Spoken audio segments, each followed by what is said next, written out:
मैं हूं धर्मवीर सिंह देओल और आप सबका इस यूट्यूब चैनल पे बहुत बहुत स्वागत करता हूं। दोस्तों, आज की इस वीडियो में हम बात करेंगे कनाडा के प्रोसेसिंग टाइम और कनाडा के करंट ट्रेंड के बारे में। दोस्तों, इस वीडियो में हम डिफरेंट डिफरेंट टॉपिक के ऊपर बात करेंगे, जैसे कि जो ट्रेंड है अभी कैसा चल रहा है, प्रोसेसिंग टाइम कितनी है, अगर जो वीज़ा आ रहा है तो वो कौन सी प्रोफाइल पे वीज़ा आ रहा है। इस वीडियो में मैं आपको एक स्कैम के बारे में भी अलर्ट करूँगा, तो उम्मीद करूँगा कि आप इस वीडियो को कंटिन्यू देखेंगे। उसके बाद में दोस्तों, अगर आपकी न्यू एप्लीकेशन है और आप अप्लाई करना चाहते हैं तो आपको क्या करना चाहिए। उसके बाद में दोस्तों हम डॉक्यूमेंट्स के बारे में बात करेंगे कि कौन कौन से डॉक्यूमेंट चाहिए अगर आप कनाडा का टूरिस्ट या विजिटर वीज़ा अप्लाई करते हैं। दोस्तों, अगर आप मेरे इस चैनल पर नए आए हैं, पहली बार आए हैं, तो प्लीज़ इस चैनल को सब्सक्राइब करें और इस वीडियो को लाइक कर दें। अगर दोस्तों आप कनाडा के लिए अप्लाई करना चाहते हैं या आप हमारे थ्रू अपना प्रोसेस करवाना चाहते हैं तो स्क्रीन पे नंबर विजिबल है, आप हमें कॉन्टैक्ट कर सकते हैं। तो चलिए दोस्तों, वीडियो की शुरुआत करते हैं। तो सबसे पहले हम बात कर लेते हैं करंट ट्रेंड के बारे में। दोस्तों, जैसा कि आप सबको पता है कि कनाडा ने पिछले कुछ टाइम से जो प्रोसेसिंग टाइम को भी इंक्रीज़ किया है और पिछले कुछ महीने में, यानी कि जो लास्ट का मंथ था, इसमें ये देखने हुआ है कि ज़्यादातर लोगों की रिफ्यूज़ल आई है। बट अभी क्या चीज़ है, अभी जो ट्रेंड है ये शिफ्ट हो रहा है और जो अप्रूवल है वो आनी शुरू हो गई है। यानी कि जो अक्टूबर का मंथ है, अगर आप इस मंथ की बात करें तो काफ़ी जो कंसल्टेंट हैं, काफ़ी जो एप्लीकेंट हैं, उनको जो अप्रूवल आई है और ये एक अच्छी बात है। यानी कि जो ट्रेंड है वो शिफ्ट हो रहा है। बट यहाँ पे ना एक छोटा सा इन्होंने एक पॉइंट है जो यहाँ पे डिस्कस करना चाहिए, क्योंकि यहाँ पे जितनी भी अप्रूवल आई है, मैं ये नहीं कहता कि ये बाकियों के ऊपर भी ऐसा होगा या बाकी जो एप्लीकेंट है, बट मैं सिर्फ अपनी बात कर रहा हूँ। जो हमारी अप्रूवल आई है अक्टूबर मंथ में, ये सारी की सारी उन वीज़ा पे आई हैं जहाँ पे इनविटेशन मंगाया गया था, जिन पे एक इन्वाइटर था, चाहे वो भाई है, बहन है या जो उनके पेरेंट्स हैं, तो उनको जो ज़्यादा वीज़ा आ रहे हैं। अभी जो होटल बुकिंग पे जो वीज़ा आ रहे थे, उनकी अभी कोई भी इतनी ज़्यादा इन्फॉर्मेशन अवेलेबल नहीं है, क्योंकि बहुत कम जो वीज़ा है वो अप्रूव हुए हैं। और यहाँ पे रिफ्यूज़ल का ट्रेंड अभी भी है। यानी कि जो अगर आपको आपके भाई ने बुलाया है, आपके जो बेटे ने बुलाया है या आपके पेरेंट्स वहाँ पे, तो वहाँ पे ज़्यादा चांस है कि आपकी अप्रूवल आएगी। इन केस आपने होटल बुकिंग पे अप्लाई किया था, वहाँ पे अभी भी रिफ्यूज़ल है। तो ये एक ट्रेंड है, ये करंट सिचुएशन है कनाडा को लेके। क्योंकि यहाँ पे दो चीज़ें हैं दोस्तों। कनाडा क्या कर रहा है, कनाडा आपकी फ़ाइल को वेरीफाई कर रहा है। ये आपके स्पॉन्सर से भी वेरीफाई कर रहा है, जो आपको वहाँ पे बुला रहा है, आपके इनवाइटर से भी वेरीफाई कर रहा है। इनकेस आपको इनविटेशन भेजा तो इनवाइटर के डॉक्यूमेंट भी यहाँ पे वेरीफाई हो रहे हैं। दूसरा, अगर आपने बैंक स्टेटमेंट दी है तो बैंक स्टेटमेंट को भी यहाँ पे वेरीफाई किया जा रहा है, आपके आईटीआर को वेरीफाई किया जाए। और कुछ केसेस में तो आपको अम्बेसी में भी बुलाया जाता है या आपके टेलीफोन पे आपका इंटरव्यू होता है। तो काफ़ी जो सख्त है इस टाइम कनाडा की एम्बेसी है, अप्रूवल दे रहे हैं बट कुछ केसेस में। अब दोस्तों हम बात कर लेते हैं कि करंट प्रोसेसिंग टाइम क्या है। अगर दोस्तों करंट प्रोसेसिंग टाइम की बात करें तो 112 दिन है। ये 9 अक्टूबर के हिसाब से है, ये वीकली अपडेट होता है। तो हो सकता है कि आने वाले दिनों में ये कुछ प्लस हो या माइनस हो जाए। तो 112 दिनों की वजह से जो बैकलॉग है वो काफ़ी है, जिसकी वजह से अभी जो वीज़ा है वो डिले हो सकते हैं। और जिन्होंने अप्लाई किया है, जिन्होंने अप्रैल मई में अप्लाई किया, तो उनको ऑलरेडी जो ये है रिज़ल्ट आ रहे हैं। तो कोशिश करें कि अगर आपकी फ़ाइल 112 दिनों के आसपास है एम्बेसी में, तो आपका जो रिज़ल्ट है वो आ सकता है।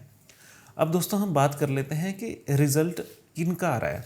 तो राइट नाउ जिन्होंने मई में या जिन्होंने जून में अप्लाई किया था, तो उन्हें रिज़ल्ट आ रहा है। मैं ये नहीं कर रहा कि उन्हें अप्रूवल आ रही है, बट उनका रिज़ल्ट आ रहा है। इसमें इनविटेशन वाले भी शामिल हैं और इसमें होटल बुकिंग वाले भी शामिल हैं, बट वो केसेस हैं जिनका मई या जून में अप्लाई किया गया था।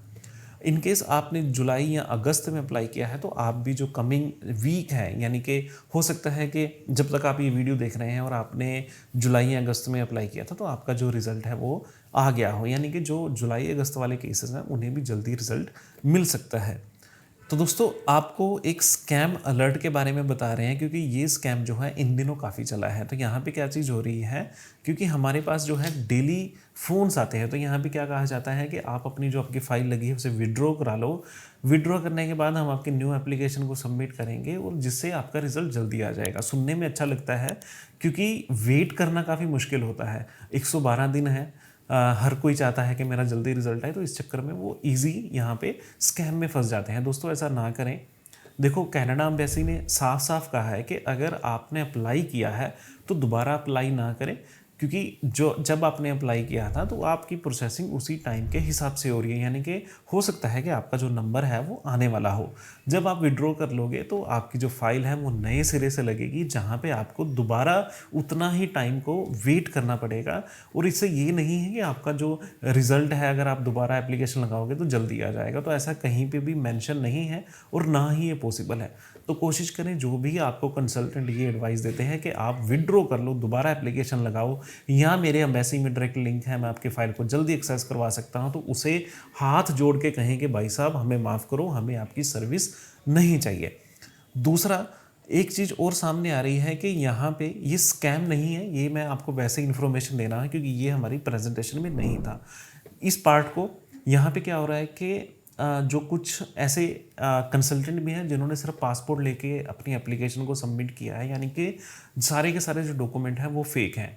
यहाँ पे एम्बेसी अब वेरीफाई कर रहा है, आपके बैंक स्टेटमेंट भी वेरीफाई हो रही है, आपकी आईटीआर भी वेरीफाई हो रही है। इन केस आपका केस वैसा था, आपने अप्लाई तो किया, अप्लाई सिर्फ आपने पासपोर्ट आधार कार्ड दे के किया, बाकी के सारे डॉक्यूमेंट कंसल्टेंट ने मैनेज किए, उसने बनवाए या कैसे भी है, तो दोस्तों आपको यहाँ पे और भी वेट करना पड़ सकता है। यानी कि जो 112 दिनों का प्रोसेसिंग टाइम है ये उन लोगों के लिए है जिनकी वेरिफिकेशन या तो अंडरगोइंग है या जिनकी वेरिफिकेशन कंप्लीट हो चुकी है। इन केस आपका कोई ऐसा डॉक्यूमेंट पकड़ा जाता है जहाँ पे आपने फेक इन्फॉर्मेशन दी है, फेक स्टेटमेंट दी है, फेक आईटीआर दी है, तो यहाँ पे ज़्यादा चांस है कि आपको 5 साल का बैन लग सकता है। अब दोस्तों हम बात कर लेते हैं कि अगर आपने न्यू एप्लीकेशन करनी है, आप अभी अप्लाई करना चाहते हैं कनाडा में, तो आपको क्या करना चाहिए। दोस्तों यहाँ पे 3 ऑप्शन है। तो अगर मान लो कि आपने अभी अप्लाई करना चाहते हैं, आप न्यू ईयर पे अप्लाई करना चाहते हैं, क्रिसमस पे अप्लाई करना चाहते हैं और आपके पास सारे के सारे जो रिक्वायर्ड डॉक्यूमेंट है वो हैं और आप 1 या 2 दिन में अप्लाई करने वाले हैं, तो आपको अप्लाई करना चाहिए। क्योंकि देखो होता क्या है कि एम्बेसी की टाइम है, कहीं ना कहीं ये टाइम 15 दिन भी था एम्बेसी का, अब 115 दिन है, तो हो सकता है आने वाले कुछ महीने में ये दोबारा ड्रॉप हो जाए, तो यहाँ पे ज़्यादा चांस होंगे वीज़ा आने के। उसके बाद दोस्तों अगर आपके केस में आपने अभी कोई जो डॉक्यूमेंट्स हैं वो कलेक्ट नहीं किए, आपने बैंक स्टेटमेंट कलेक्ट नहीं किए, आपकी आईटीआर नहीं है, आपकी अभी जो सैलरी स्लिप्स हैं वो 6 महीने की नहीं है, आपने रिसेंट ज्वाइन किया है, उस केस में दोस्तों आपको अप्लाई नहीं करना चाहिए। जब आपके पास डॉक्यूमेंट सारे कंप्लीट हो जाएं तब आप अप्लाई करो और आप अप्लाई उस इवेंट पे करो जो आने वाला है। तो न्यू ईयर को या क्रिसमस को आपको इनकेस आपके पास डॉक्यूमेंट नहीं है तो आपको अप्लाई नहीं करना चाहिए।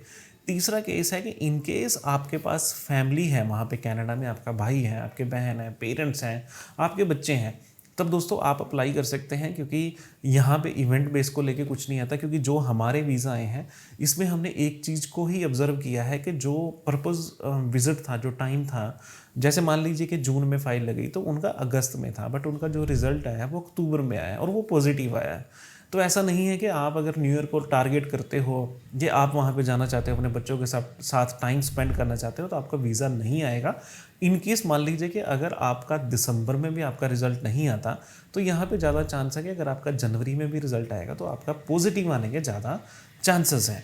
अब दोस्तों मैं आपको डॉक्यूमेंट्स के बारे में बता देता हूँ कि कौन से ऐसे डॉक्यूमेंट्स हैं जो आपको चाहिए जब आप कनाडा का टूरिस्ट वीज़ा या विजिटर वीज़ा अप्लाई करते हैं। तो सबसे पहले तो आपके पास पासपोर्ट होना चाहिए, और जो पासपोर्ट है इसमें जो आपकी वैलिडिटी है वो कम से कम 6 मंथ तक होनी चाहिए। आपके पास 6 मंथ की बैंक स्टेटमेंट होनी चाहिए जिसमें इनकमिंग यानी कि जो आपका पैसा आ रहा है, चाहे आप जॉब कर रहे हैं चाहे आप बिजनेस कर रहे हैं, तो आपके पास एक रेगुलर ट्रांजैक्शंस जो हैं वो आपके अकाउंट में आ रही हैं, आप उसी अकाउंट से खर्च कर रहे हो, वो स्टेटमेंट आपको चाहिए। अगर दोस्तों आप ये जानना चाहते हैं कि आपकी स्टेटमेंट कैसी होनी चाहिए, तो इस वीडियो के एक आई बटन में मैं आपको एक वीडियो का लिंक दे दूंगा जिससे आप देख सकते हैं कि आपकी स्टेटमेंट कैसी होनी चाहिए।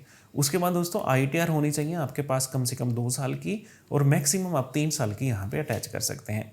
एम्प्लॉयमेंट के डॉक्यूमेंट चाहिए, अगर आप जॉब करते हैं तो जॉब के डॉक्यूमेंट चाहिए, अगर आप बिजनेस करते हैं तो बिजनेस के डॉक्यूमेंट चाहिए।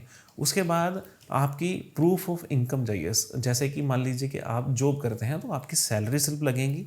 इन केस आप बिजनेस करते हैं, मान लीजिए आपका बिजनेस है तो बिजनेस में आप जो रेगुलर आपकी इनकम आती है, मान लीजिए कि आपने 1 लाख रुपए का बिजनेस किया, तो उस बिजनेस में से खर्चे निकाल के 30,000 रुपया आपकी इनकम है, तो उस आपको डिक्लेरेशन चाहिए कि ये 30,000 रुपये मैंने बचाए हैं।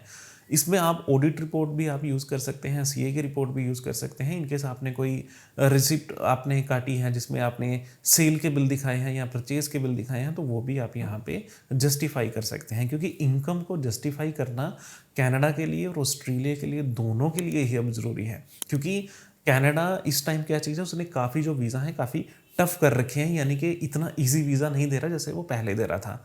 हो सकता है आने वाले दिनों में जो कनाडा है ये रिलैक्सेशन दे, आपको जो वीज़ा है वो पहले की तरह ही आए। तो अभी फ़िलहाल के लिए आपके पास प्रूफ ऑफ फंड ज़रूर होना चाहिए।